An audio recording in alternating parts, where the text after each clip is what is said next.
Todo está conectado. Por eso se requiere una preocupación por el ambiente unida al amor sincero hacia los seres humanos y a un constante compromiso ante los problemas de la sociedad. Un verdadero planteo ecológico se convierte siempre en un planteo social que debe integrar la justicia en las discusiones sobre el ambiente para escuchar tanto el clamor de la tierra como el clamor de los pobres.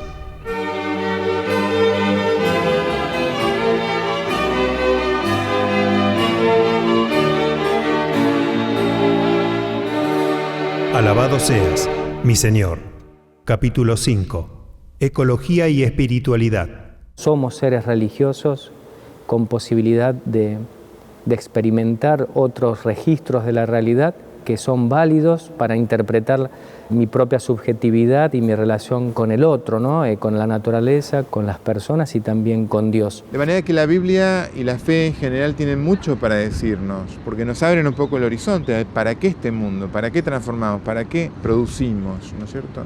Creo que los cristianos en particular deberíamos hacer una lectura ecológica de la Biblia, cultivar más ese tipo de espiritualidad, y no contraponer tanto el ser humano a la naturaleza, sino en forma integrada, ¿no? Y justamente para los que somos creyentes creemos y pensamos, y en ese sentido estamos de acuerdo con la propuesta del Papa Francisco de que es una mirada la tecnocientífica, reduccionista, y corremos el riesgo de perdernos grandes cosas importantes y sobre todo que tienen que ver con la conexión ulterior, ¿no?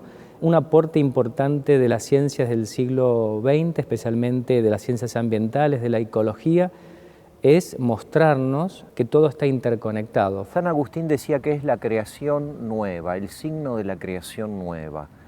O sea, ya la materia no aparece como contradicción, sino como una expresión de comunión, de alimento. Aquella materia que para los antiguos era solo signo de lo pasajero y de lo transitorio, ahora es signo de la presencia de Dios, como la creación.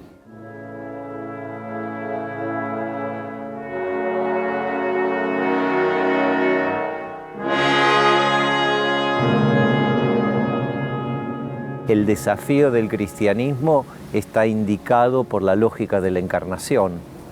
Dios, que no salva aislado del mundo, sino que renuncia a su forma divina y se hace uno de nosotros. La espiritualidad es seguir ese movimiento. Podríamos decir, no hay espiritualidad si esa dimensión interior no la ponemos siempre en juego con lo que yo llamaría, utilizando una expresión del Papa, una actitud de salida.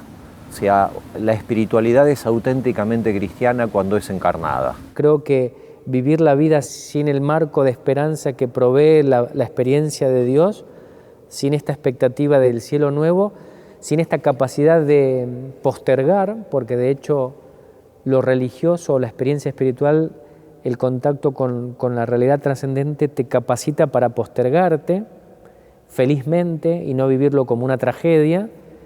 Por el contrario, nuestra cultura, si yo me postergo o dejo para más adelante, es una tragedia, tengo que tenerlo ya y ahora.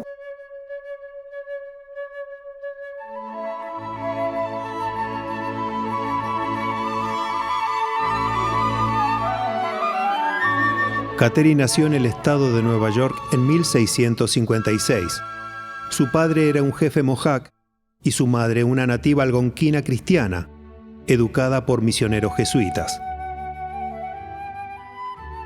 Cuando Kateri tenía 4 años, la viruela devastó su aldea y a su familia. Una amiga de su madre se hizo cargo de ella y le contaba historias de Jesús. Al poco tiempo partió hacia Canadá para unirse a una misión cristiana y Kateri quedó al cuidado de su tío, un jefe mojac. Cuando cumplió los 11 años, llegaron misioneros jesuitas a su aldea. Kateri anhelaba hablar con ellos, pero su timidez y el miedo a la incomprensión de su tío y de su gente la desanimaban a abrirle su corazón. En silencio disfrutaba del canto y las oraciones de los sacerdotes. Siendo adolescente, su tío decidió casarla con un joven bravo de la tribu. Ella se rehusó, y le hizo saber su decisión de permanecer virgen para dedicarle su alma al Gran Espíritu. Me llaman el lirio de los Mohawks. Nací en un valle situado a orillas de un gran río. Para mi pueblo, el Gran Espíritu creó al hombre y a la mujer, las plantas, los animales y las fuerzas de la naturaleza. Junto a mi pueblo aprendí a cuidar cada pedazo de tierra porque es una hermana nuestra, un regalo que Dios nos dio. Mi madre fue bautizada en la fe católica y educada por misioneros jesuitas. Un día, unos guerreros Mohawk incursionaron su aldea y se la llevaron con ellos. Mi padre, uno de los jefes de la tribu, se impresionó tanto por su bondad que se casó con ella. Desde que era pequeña acompañé a mi madre en sus tareas cotidianas. Junto a ella aprendí que todo lo que nos da Dios es sagrado. La vida, la muerte, la pena, la alegría. Me enseñó a rezar, a vivir en armonía con la tierra y a darle gracias a Dios por todo lo que nos rodea. Tenía 4 años cuando un brote de viruela devastó mi pueblo. Primero se murió mi madre y días después mi padre y mi pequeño hermano. Gracias al buen Dios sobreviví. En mi rostro quedaron las secuelas de esta cruel enfermedad y quedé casi ciega.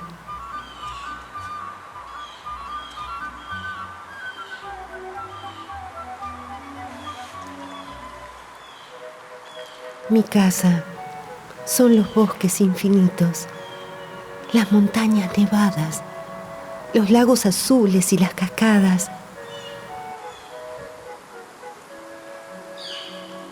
Si bien mis ojos me impiden ver en todo su esplendor las maravillas de este mundo, poco a poco comprendí que Dios le da a la naturaleza infinitos lenguajes. Aprendí a escuchar el viento, el murmullo de los ríos y el coro de los pájaros. Me deleito con la fragancia de las flores que perfuman el valle. Me gusta sentir la textura de las rocas, la frescura del río, los surcos húmedos en la tierra. En todo está presente Dios, nuestro Creador.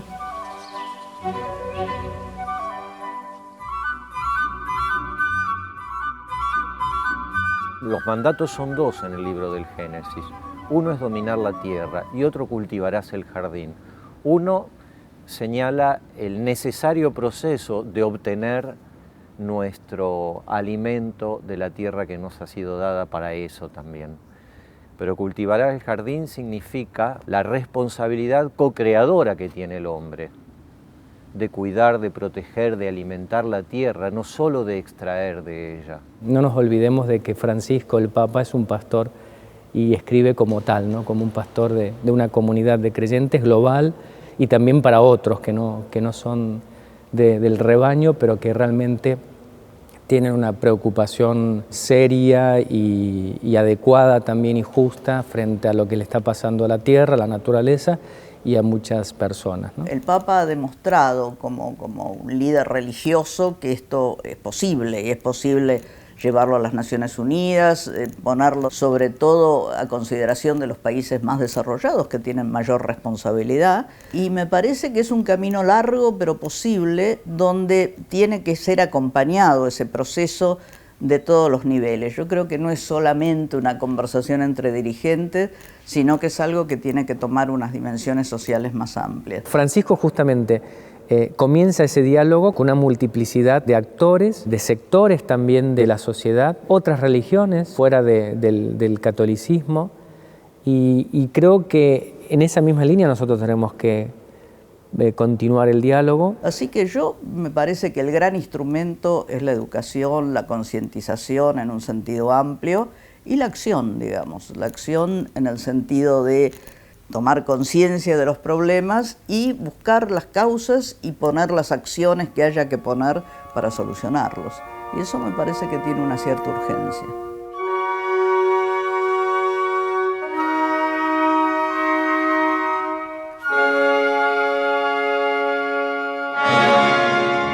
Muchas veces el no cuidado del medio ambiente tiene que ver con un tema cultural, derrochar menos el agua, hacer un uso más eficiente del agua, de la energía, del consumismo, tratar de orientarlo bien y tratar de fomentarlo en los demás, ¿cierto? A veces son pequeñas cosas que, como decía recién, van generando esa cultura. Una cultura ecológica, digamos así, ¿no es cierto? Se habla mucho de las 3 R's que tienen que ver con reducir, reutilizar, reciclar. Bueno, eso pensarlo desde valores de austeridad y de solidaridad, me parece que ahí ponen un camino, digamos, que desde la familia hasta la universidad habría que recorrerlo con una mayor conciencia y con un mayor compromiso, ¿no? Yo creo que la Iglesia como realidad de personas y comunidades va a ir incorporando en su acervo tradicional también el valor de acciones, así como tenemos los actos de misericordia, vestir al desnudo, visitar al enfermo y al preso, también cuidar del ambiente, ¿no? Va a ser una obra de misericordia. Bueno, creo que hay que ir trabajando por ese lado. Para nosotros cristianos, lo primero que hay que hacer es una reflexión profunda, por supuesto mirando al pasado y pensando de qué manera comportarnos con mayor cuidado sobre la creación. Es muy difícil porque estamos metidos en sistemas económicos, culturales, donde a lo mejor lo que yo puedo hacer no redunda en algo muy decisivo. Nosotros no manejamos las grandes multinacionales que están más allá del cristianismo y de cualquier religión. La transformación es más bien cultural.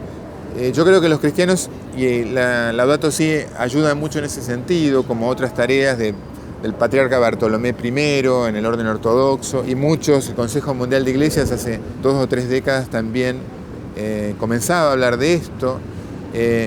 Nos invitan a cotejar el Evangelio con las decisiones culturales, políticas, económicas, pero de una manera bien realista e integrada.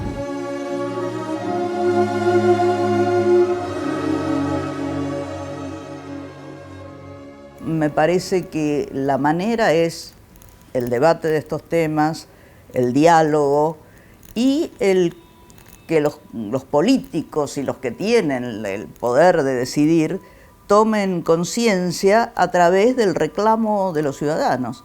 Y en ese sentido la educación, repito, desde la familia, desde las pequeñas comunidades, desde las escuelas, es muy importante como para que ir formando, digamos, en una ciudadanía que no solamente tenga conocimientos para conseguir buenos trabajos y para poderse insertar en el mundo laboral, sino también para ser ciudadanos conscientes de los derechos y de la defensa de los derechos no individuales, sino colectivos, sociales. Esta ciudadanía así participativa, activa, que reclame por el derecho de un medio ambiente sano para todos, eso me parece que tiene que acentuarse dentro de la educación en todos los niveles. Nadie tiene una solución y las soluciones no son iguales para todos. Cada región, cada ciudad, cada comunidad tiene que diagnosticar, y por eso necesita el diálogo con los técnicos y con los científicos, el estado en el que se encuentra su hábitat, su ambiente. Tiene que reflexionar y pensar también las estrategias de solución, no olvidando justamente estos principios que Francisco ofrece en la encíclica, que tienen que ver con este paradigma de ecología integral, ¿no? Que sobre todo es no olvidarnos de los más pobres y desfavorecidos, pensar también en los que vengan, en las generaciones futuras, y sobre todo, bueno, ir descubriendo que menos es mejor que más.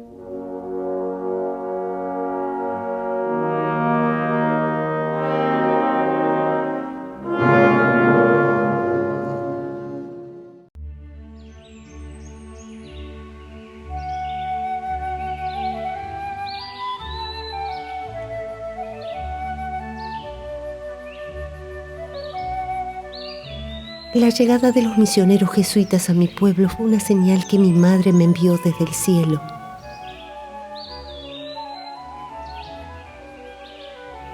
Me gusta escuchar sus historias, sus oraciones. Todos sus actos me hablan del amor de Dios. Ellos son mis guías y me muestran el camino a seguir. Me gusta rezar en mi propio oratorio que construí en un claro del bosque. un domingo de Pascua recibió el sacramento del bautismo, símbolo de la renovación a una nueva vida. Escuchando el consejo de su confesor, decidió seguir el camino de la amiga de su madre y recorrió más de 300 kilómetros para llegar a una misión cristiana. El sacrificado viaje duró más de 2 meses, pero en cada rincón del paisaje sintió la presencia de Dios. Al llegar a la misión, tuvo una calurosa bienvenida y los misioneros jesuitas la consideraron un tesoro.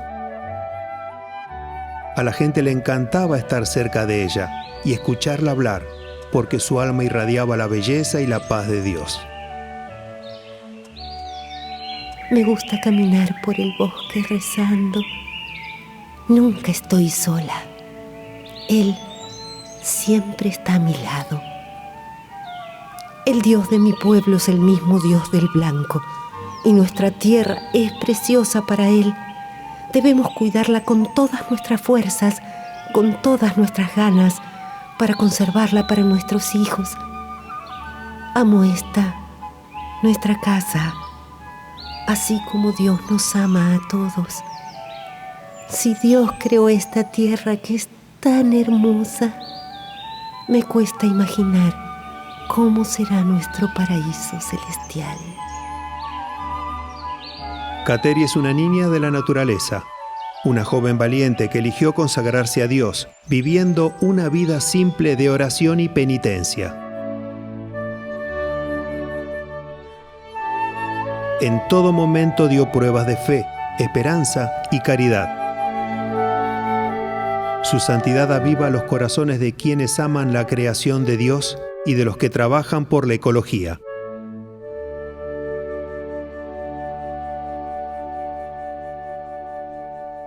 Yo creo que las personas, en la medida en que nos abrimos y posibilitamos en nuestra realidad personal conectar con Dios o con la trascendente, aceptar que es parte de la realidad mía propia como ser humano, soy hijo de Dios, hija de Dios, y sobre todo que todo está interpenetrado por la presencia de Dios. Dios siempre está. Vaya donde vaya, aunque yo lo quiera ocultar, Dios siempre está. Bueno, esta conciencia, esta advertencia de Dios hay que recuperarla en nuestra vivencia cotidiana, en nuestras relaciones con las personas. La vida cristiana, y más en general la vida del hombre religioso, es una relación.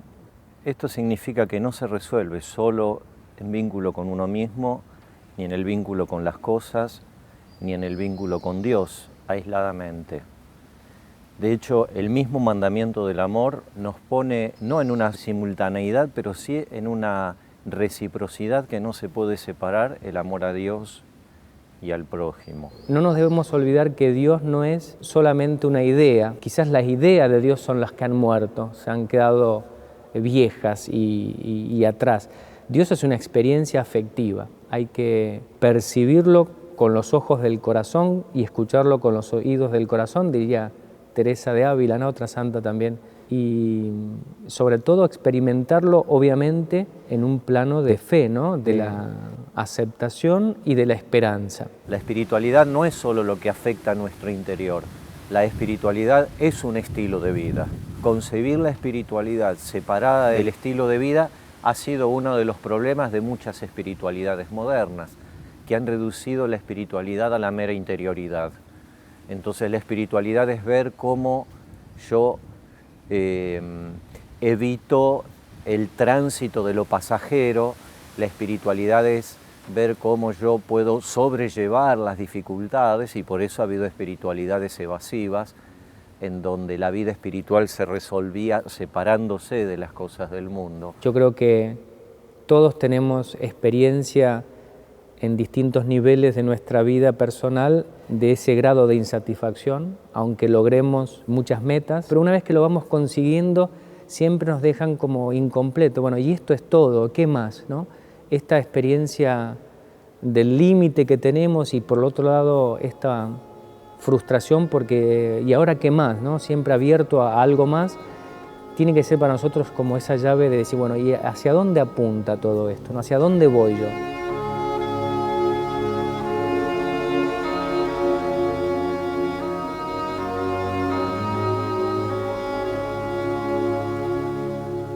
Lo importante entonces es que nos sintamos integrados como creyentes cristianos por el servicio al cuidado de la tierra. Es decir, que no veamos como antes se pensaba, la ecología es una cosa de verdes, de materialistas. No, no, es una cosa que nos atañe también y muy directamente a nosotros. Sobre todo porque la realidad presente, la gravedad de la crisis ecológica planetaria, que si no hacemos nada nos lleva al precipicio, nos lo está pidiendo, ¿no? Una respuesta integradora, y tenemos todas las herramientas desde la fe, la palabra de Dios, nuestra tradición, nuestra riqueza espiritual para poder abordarlas, ¿no? Y con un mensaje también de esperanza, de positividad y de que es posible, ¿no? No hay espiritualidad sin mundo, no hay espiritualidad sin alguna forma de compromiso. Porque no hay espiritualidad sin amor al prójimo. Entonces, no podemos obviar el rostro de nuestro hermano necesitado y en esa ausencia pensar en la posibilidad de una espiritualidad. Eso es una evasión, eso es un narcótico, pero no es una espiritualidad auténticamente cristiana. ¿Cómo la espiritualidad católica puede ayudarle a la clave ecológica? Liberándote de la necesidad de la exacerbación del consumo, de la vida frenética, del sinsentido a veces de muchas cosas que hacemos, y comenzar de repente a valorar la sacralidad del domingo. ¿En qué sentido lo digo? En que hay tiempos para descansar, en que hay tiempos para la familia importantes. Hay que hacer un jubileo. Yo creo que deberíamos hacernos un jubileo semanal, un perdonarnos y agraciarnos también en términos, bueno, yo me merezco, mi familia, mi interioridad, el espacio gratuito de hacer nada, de simplemente estar con otros, de compartir, del encuentro, del ayudar a otros sin esperar nada a cambio. Eso forma parte de la espiritualidad. Qué variadas son tus obras, Señor. Todo lo hiciste con sabiduría. La tierra está llena de tus criaturas. Allí está el mar, grande y dilatado, donde se agitan en número incontable animales grandes y pequeños. Por él transitan las naves y ese leviatán que tú formaste para jugar con él. Todos esperan de ti que les des la comida a su tiempo. Se la das y ellos la recogen. Abres tu mano y quedan saciados. Si escondes tu rostro, se espantan. Si les quitas el aliento, expiran y vuelven al polvo. Si envías tu aliento, son creados y renuevas la superficie de la tierra. Es un desafío importante preguntarse la relación entre el culto dominical y la vida semanal, porque si no podemos caer en una concepción del cristianismo un tanto dualista, que fue bastante típica de algunos pensamientos que se llamaron liberales en religión. Esto significa lo religioso a la sacristía, lo religioso se expresa en la celebración del culto, pero en la vida cotidiana todo tiene una autonomía con una legalidad absolutamente separado de aquello. El católico debería ser como un centinela de una alternativa, ¿no? De que es posible vivir de otra manera, simplificando ese sentido, ¿no? El auténtico culto se da en la vida cotidiana. La Lumen Gentium nos recuerda que hay un sacerdocio común que se realiza a través del trabajo de todos los días, construyendo una familia, los muchachos que están grabando con las cámaras grabando. O sea, el culto a Dios es una realidad que se expresa a través de la encarnación de nuestra vida, de nuestra fe en la vida cotidiana. En la tradición cristiana, la simplicidad o la sobriedad tiene que ver con renuncia. Claramente uno tiene que desprenderse. De hecho, es un poco la propuesta ecológica también, hay que desacelerar. Implica renuncias. Y el cristiano dice, bueno, yo ¿cómo puedo renunciar a algo que es bueno si no tengo experiencia de algo mayor y mejor? Por eso Dios, en tu experiencia interior, como experiencia afectiva, es esa fuerza que te va a permitir, de alguna manera, decir, bueno, puedo renunciar a esto, porque hay algo mayor y mejor que me espera. No hay dos crisis separadas, una ambiental y otra social, sino una sola y compleja crisis socioambiental. Las líneas para la solución requieren una aproximación integral para combatir la pobreza, para devolver la dignidad a los excluidos y simultáneamente para cuidar la naturaleza.